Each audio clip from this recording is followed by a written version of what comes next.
langsung pucat mukanya Umayyah, langsung pulang. Kenapa pucat? Karena dia tahu Muhammad tidak pernah bohong. Ngeri ya, orang-orang Quraisy itu tahu semua Muhammad itu adalah orang yang benar dan tidak pernah berbohong. Apa yang dikatakannya pasti terjadi. Tidak akan mengatakan apapun yang tidak akan terjadi. Ngeri. Takut dia pucat pulang.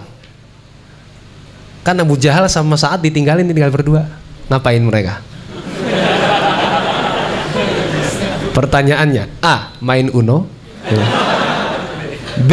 Ngopi, C. Bunuh-bunuhan. Tinggal berdua.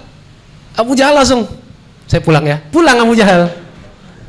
Tadi kan bilang mau bunuh. Takut ternyata Abu Jahal itu. Pulang dia. Tinggal Sa'ad sendiri dan dia pulang lagi ke Madinah. Terus Umayyah pulang. Dilihat sama istrinya. Ngapain lu? Kata istrinya. Nggak apa-apa. Bener. Jadi gini ceritanya. Tadi Sa'ad bilang bahwa aku akan dibunuh. Siapa yang bilang gitu? Kata istrinya. Sa'ad itu menyampaikan berita itu dari Muhammad. Hah? Kata istrinya, ketahuilah bahwa Muhammad tidak pernah bohong. Iya, gue tahu. Itu makanya jadi seperti ini, gitu ya.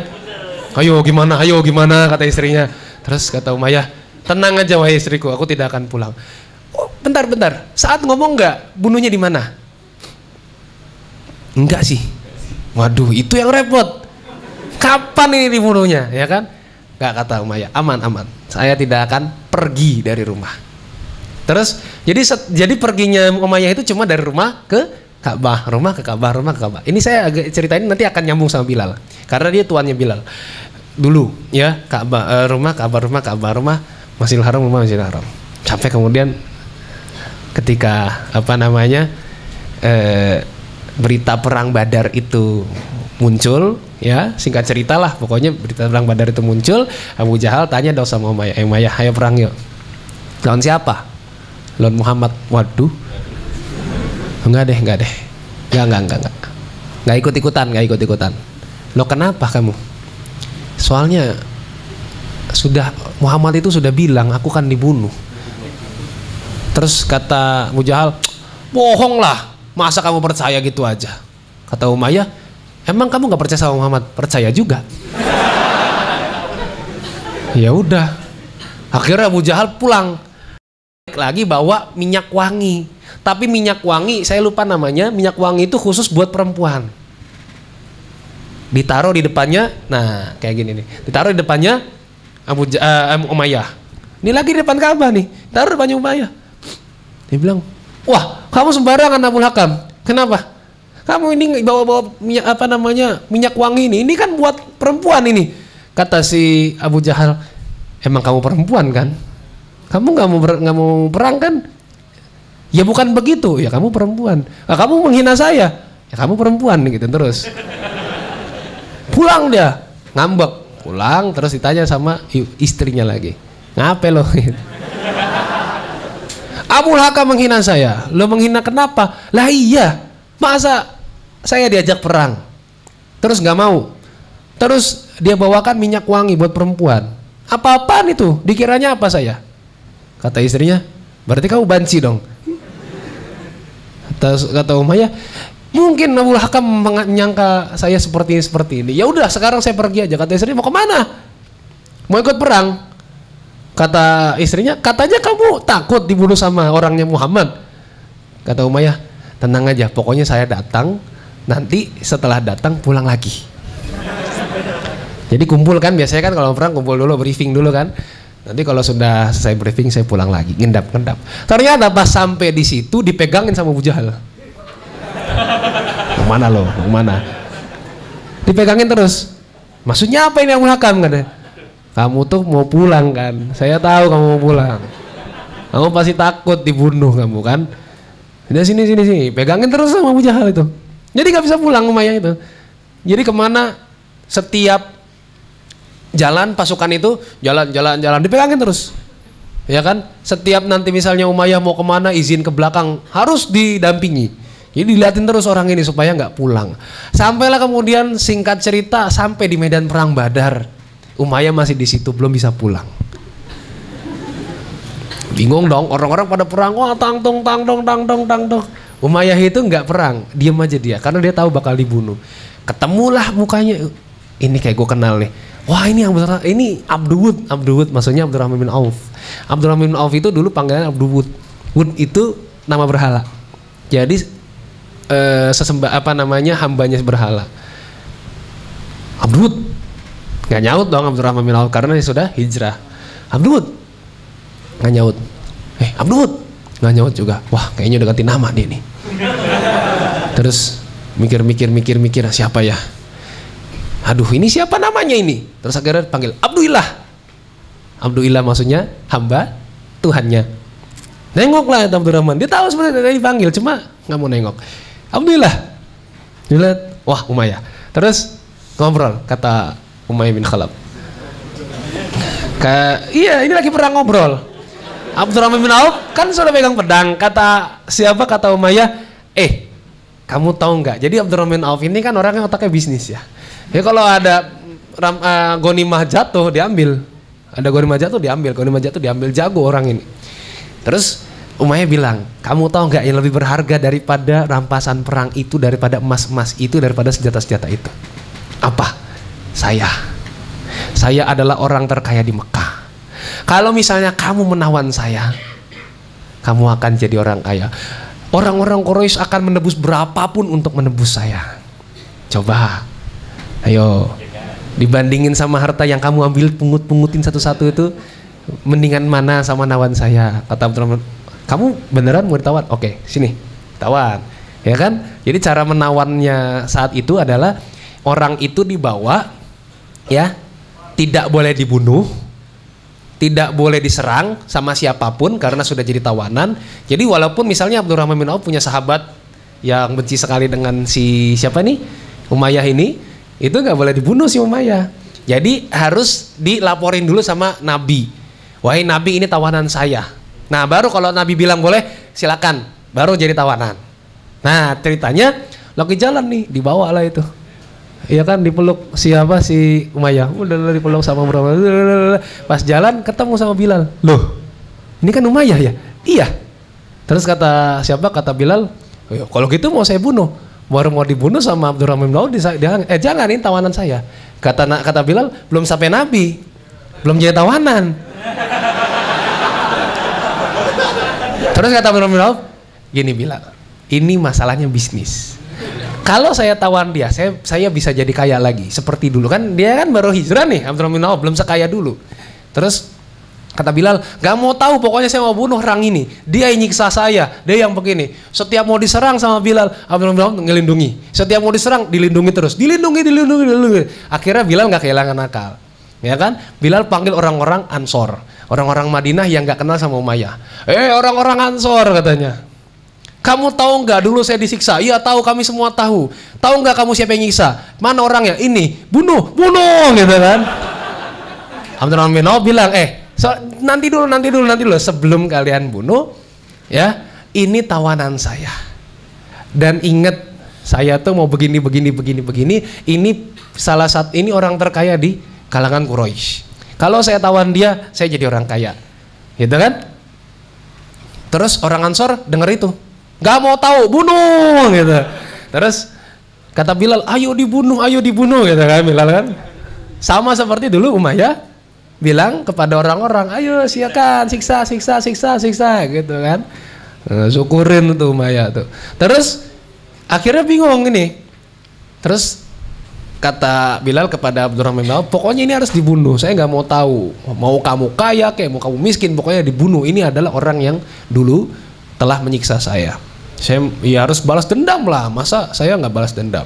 Akhirnya deal-dealan nggak selesai dan ini belum jadi tawanan karena belum ketemu sama Nabi. Akhirnya gimana? Ya udah deh, kata Abdurrahman bin Auf, gini aja supaya gampang.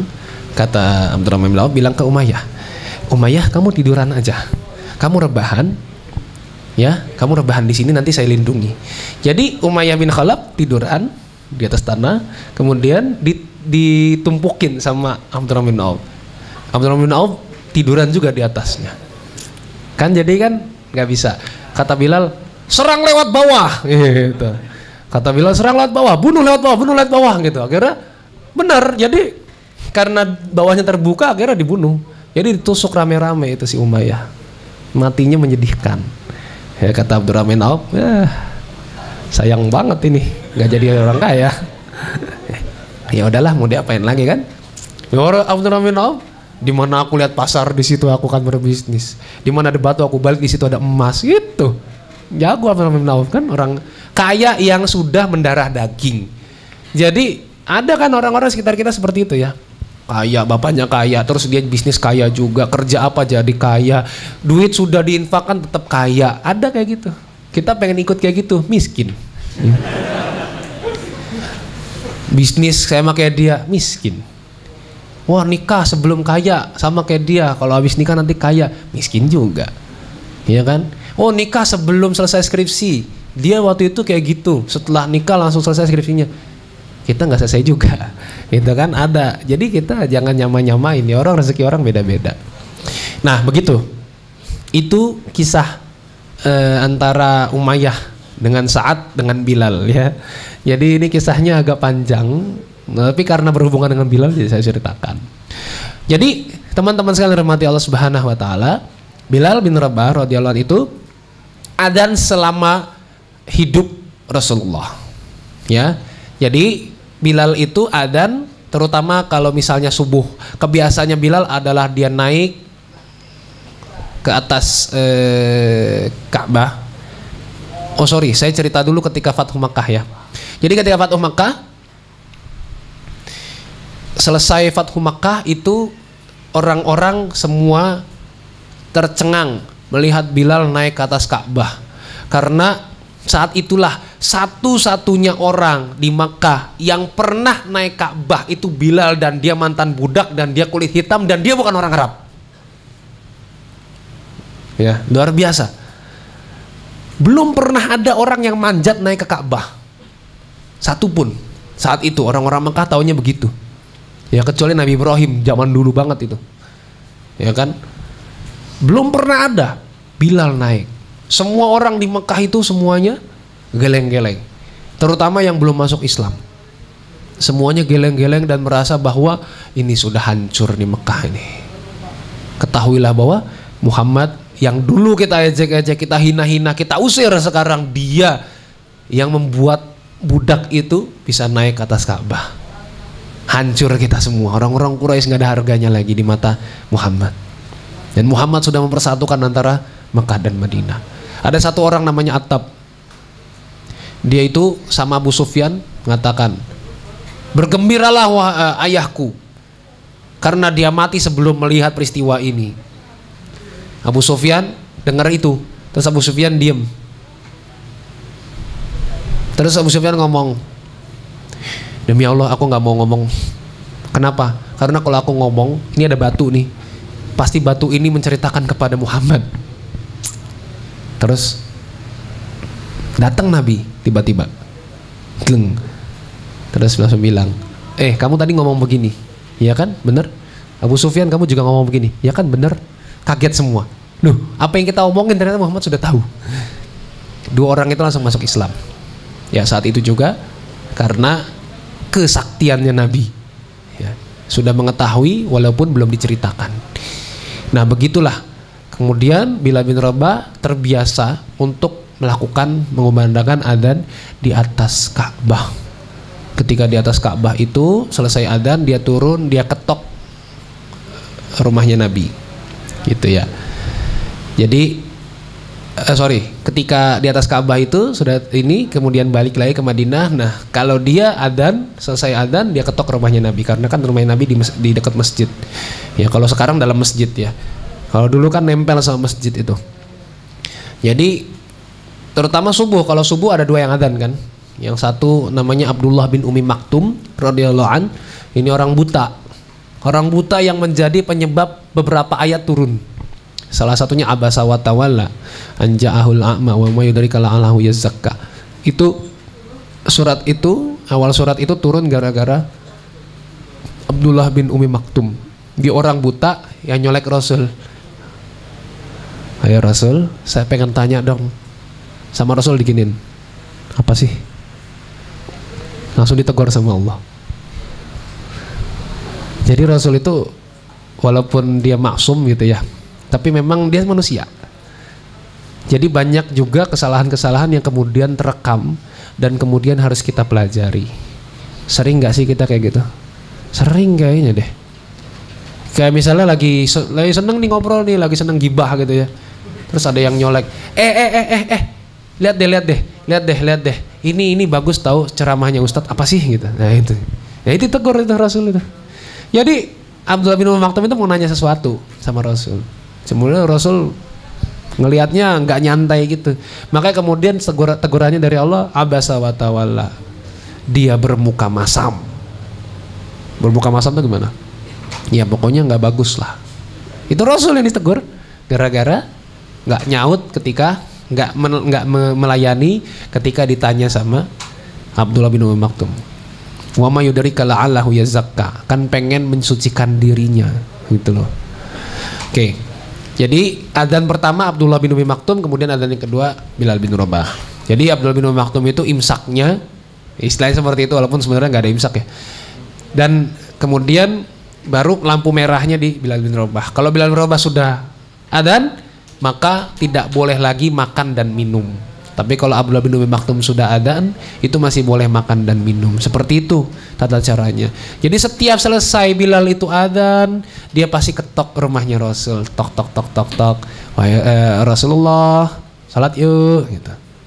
Sama juga seperti misalnya kalau Bilal belum keluar dari rumahnya, Rasul yang ketok. Tok. Bilal, assalamualaikum, salat yuk gitu. Jadi ganti-gantian. Nah ini yang selalu dilakukan oleh Bilal terutama ketika subuh. Makanya kemudian dia selalu mengumandangkan adzan manakala Rasul hidup. Nanti ketika Rasul sudah wafat, dia sudah nggak kuat lagi.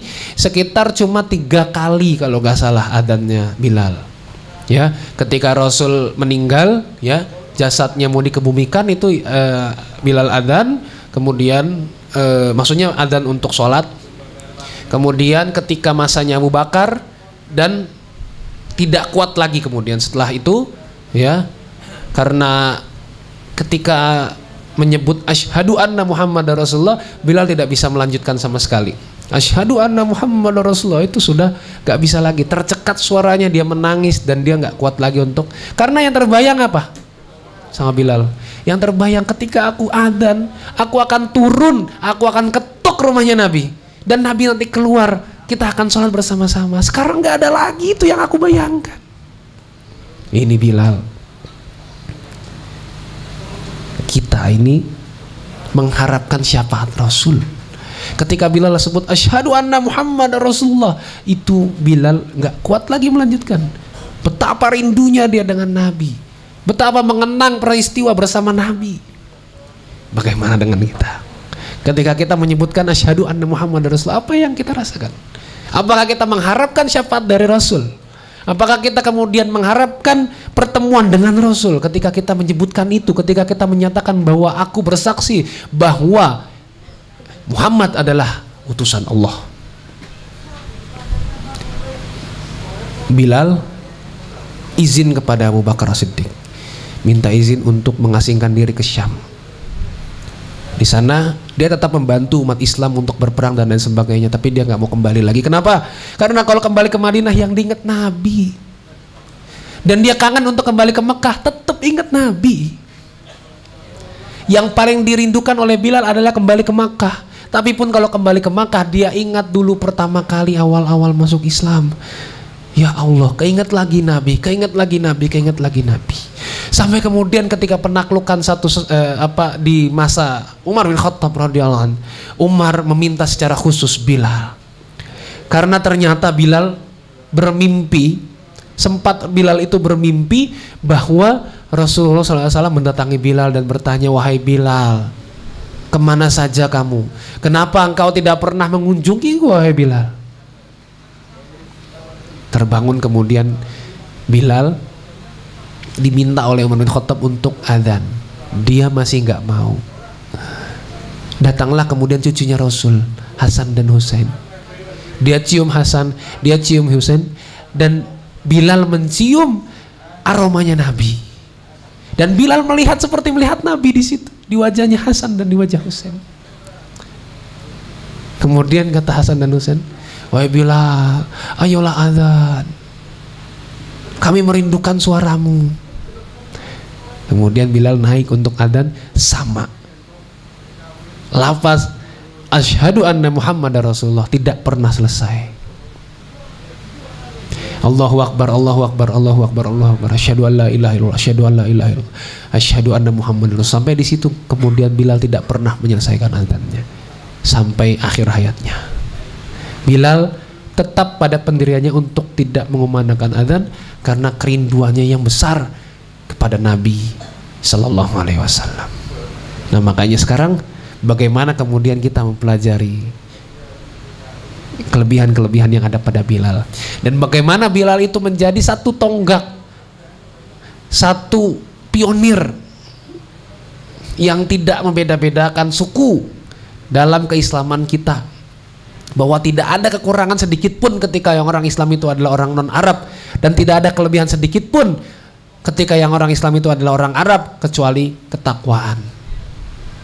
Apa kata Rasulullah SAW? Wala farqu baina Arabi wa Ajam. Gak ada perbedaan antara Arab dan Ajam illa bittaqwa, kecuali dengan ketakwaan. Ya, begitulah kemudian Bilal menunjukkan kepada kita. Nah, maka ini terakhir ada beberapa pelajaran perlu kita garis bawahi dalam kisahnya Bilal bin Rabah. Bahwasanya Bilal adalah seseorang yang sangat memegang teguh pendiriannya, bahkan ketika sudah masuk Islam, Bilal tidak pernah menyembunyikan keislaman itu, bahkan di depan tuannya sendiri.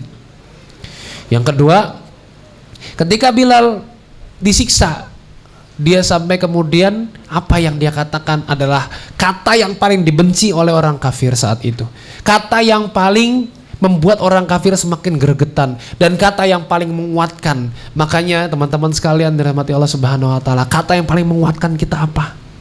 Jangan sampai lagu lebih menguatkan kita daripada kata kalimat tauhid atau kalimat thayyibah. Jangan sampai. Saya tidak bilang lagu musik itu haram, tapi jangan sampai musik itu membuat kita lebih semangat daripada kita ngaji. Musik itu membuat kita lebih semangat daripada kita menyebutkan kalimat thayyibah. Makanya biasakanlah kalimat thayyibah. Apa yang paling menguatkan kita? Dzikir apa yang paling menguatkan kita? Karena Rasul, para nabi juga seperti itu.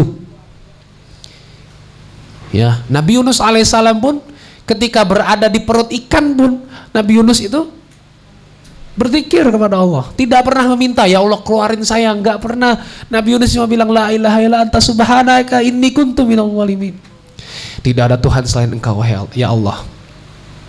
Maha suci Engkau, sesungguhnya aku termasuk orang-orang yang zalim.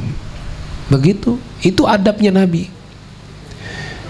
Nah, makanya kita punya apa? Punya kalimat thayyibah apa yang sering kita ucapkan agar kita selalu teringat kepada Allah Subhanahu wa taala. Inilah Bilal bin Rabah. Kemudian Bilal adalah seorang yang dihormati karena perangainya yang bagus. Ya, dia tidak mau menzalimi orang, dan walaupun sebaliknya dia sering dizalimi oleh orang lain. Tapi Bilal adalah orang yang punya perangai yang bagus dan pemaaf sekali. Ya, tadi seperti kisahnya dengan Abu Dzar Al-Ghifari radhiyallahu an. Luar biasa ketika Bilal bin Rabah memaafkan Abu Dzar meskipun dihina sebegitu rendahnya. Ini Bilal bin Rabah radhiyallahu an. Kemudian beberapa pelajaran yang lain lagi, ya, Bilal juga menjadi penyebab turun ayat Al-Qur'an. Ya, salah satunya tadi surat Al-Lail itu Abu Bakar ya, lebih khususnya, tapi karena Abu Bakar membebaskan Bilal. Kemudian surat Al-An'am ayat 52 dan 53. Ya, jadi berarti dia adalah orang yang mulia. Kemudian yang selanjutnya pelajarannya adalah bahwasanya Bilal itu menghidupkan ibadah kepada Allah Subhanahu wa taala, padahal ibadahnya adalah ibadah yang sangat simpel, tapi kemudian Rasul sampai mendengarkan tapak kakinya ketika berada di surga, dan tapak kakinya itu mendahului langkahnya Rasul. Artinya Bilal saat itu sudah mendahului Rasul dalam sebuah amalan yang dicintai oleh Allah Subhanahu wa taala. Nah, bagaimana kemudian kita punya amalan apa yang membuat kita itu bisa membersihkan diri terus menerus. Meskipun yang paling dihitung oleh Allah adalah amalan yang konsisten dan bukan amalan yang banyak jumlahnya. Begitu. Kemudian tadi kita harus memaksimalkan potensi kita untuk dakwah Islam. Bagaimana Bilal bin Rabah? Potensinya adalah suara yang lantang, yang merdu, yang sampai dirindukan oleh setiap sahabat Rasulullah SAW yang masih hidup. Nah, Bilal ini memaksimalkan potensinya sebagai orang yang suaranya bagus, yang lantang. Ya. Maksimalkan potensi antum semua. Teman-teman semua punya potensi apa? Ya, bisa gambar, bisa nulis, bisa desain, bisa apa aja lah pokoknya ya. Bisa bikin kopi, bisa ngopi tugas ya. Tugas kuliah. Nah, itu maksimalkan segala potensi yang kita punya untuk kebaikan dakwah. Ini kan kita bisa lihat nih TD, teras dakwah. Ini potensi-potensi orang-orang yang nggak jelas sebetulnya, ya. Jadi seperti ini, itu loh, masya Allah. Dulu kan TD cuma segini tuh terasnya, sekarang jadi segini. Sekarang sudah punya macam-macam. Ya alhamdulillah. Berkat kebaikan kita, kebaikan ya kita sering datang ya, teman-teman yang sering datang, berkat doa kita semua, doa teman-teman semua ya, karena meskipun mungkin doa saya bukan yang dikabulkan, bisa aja doa teman-teman semua, karena teman-teman lebih soleh, teman-teman juga lebih sering mendengarkan kajian, itu jauh lebih mulia ya daripada orang yang sudah ngisi kajian tapi nggak mau dengerin kajian lagi. Nah makanya kita memaksimalkan segala potensi yang kita punya. Jangan sampai jadi sampah masyarakat, ya, nggak berguna sama sekali. Apalagi kita adalah duta Islam. Kita ini yang dilihat oleh orang-orang yang bukan Islam atau orang Islam sendiri, ya. Kita yang dilihat ini, bukan agamanya. Jadi nggak bisa kita nyalain orang. Oh Islam nggak seperti itu. Kamu harusnya baca Al-Quran. Ya nggak bisa. Orang akan menilai Islam dari orang Islamnya. Sama seperti kita akan menilai agama lain dari pemeluknya. Kita ini duta Islam. Jadi tunjukkanlah kebaikan-kebaikan supaya orang juga melihat Islam itu sebagai agama yang baik dan mengajarkan kebaikan. Lalu kemudian bagaimana kerinduan seorang Bilal kepada Rasulullah SAW ini perlu kita contoh. Dia adalah orang yang setia kepada Rasul, orang yang dekat dengan Rasul, meskipun tidak menjadi sahabat yang utama sebagaimana Abu Bakar dan kawan-kawan, tapi kemudian Bilal menjadi orang yang dipercaya oleh Rasul. Salah satunya untuk mengumandangkan adzan. Ya, ingat, adzan itu adalah bentuk ibadah yang sangat besar. Keutamaan orang adzan itu banyak. Ya. Bahkan orang adzan itu selama, kalau dia adzan selama 12 tahun, saya lupa hadisnya. Intinya kalau dia adzan selama 12 tahun ya, jaminan surga. Asalkan dia ikhlas dan tidak berbuat dosa besar, ya. Juga nggak boleh riya. Ya. Kamu dengar nggak tadi azan? Itu saya tuh yang azan. Nggak boleh kayak gitu. Ya. Ini orang adzan. Dan orang adzan itu pahalanya adalah sebanyak orang yang mendengarkan. Jadi kalau misalnya orang yang mendengarkan adzan itu ada 1000, ya pahalanya 1000. Kalau misalnya kemudian yang sholat itu ada 1000 juga karena adzannya dia, tambah lagi pahalanya. Jadi pahalanya berlipat-lipat terus orang adzan itu. Ya, jadi para akhwat carilah muadzin, ya. Tapi muadzinnya tua-tua. Jadilah melahirkan muazin. Nah gitu aja ya. Jadi intinya adalah Bilal bin Rabah radhiyallahu anhu adalah seorang sahabat yang memiliki banyak sekali keutamaan, dan kisah yang tadi saya ceritakan mungkin belum lengkap, mungkin belum sempurna, dan beberapa hal mungkin perlu ditambah dan beberapa hal mungkin perlu dikoreksi. Saya mohon kesediaannya buat teman-teman semua untuk bisa menegur jika memang ada yang salah dan ada yang kurang. Bacaan saya juga masih kurang banyak. Ya, bacaan saya masih terbatas pada sirahnya Ibnu Ishaq, sirahnya Ibnu Hisham, kemudian sirahnya Syekh Syafi Rahman Al-Mubarakfuri, kemudian sirahnya Ramadan Al-Buti, kemudian Syiar A'lam An-Nubala, kemudian Qisasul Anbiya-nya Ibnu Katsir radhiyallahu an, juga Al-Bidayah wan Nihayahnya Ibnu Katsir radhiyallahu an, itu masih kurang. Ibnu Katsir rahimahullah, itu pun masih kurang. Jadi teman-teman semua mungkin punya banyak referensi yang bisa diberikan dan bisa diusulkan. Seperti itu. Semoga bermanfaat dan semoga bisa menjadi landasan amal kita dalam kehidupan sehari-hari. Yang penting adalah bukan bagaimana kemudian kita bisa sama persis dengan sahabat, tapi bagaimana kita bisa mempelajari hal-hal kebaikan yang cocok buat kita. Ayo coba sama-sama kita biasakan, kita aplikasikan sama-sama dalam kehidupan. Semoga Allah ridho dan semoga bermanfaat. Aku qouli hadza wa astaghfirullah li wa lakum. Assalamualaikum warahmatullahi wabarakatuh. Waalaikumsalam warahmatullahi wabarakatuh.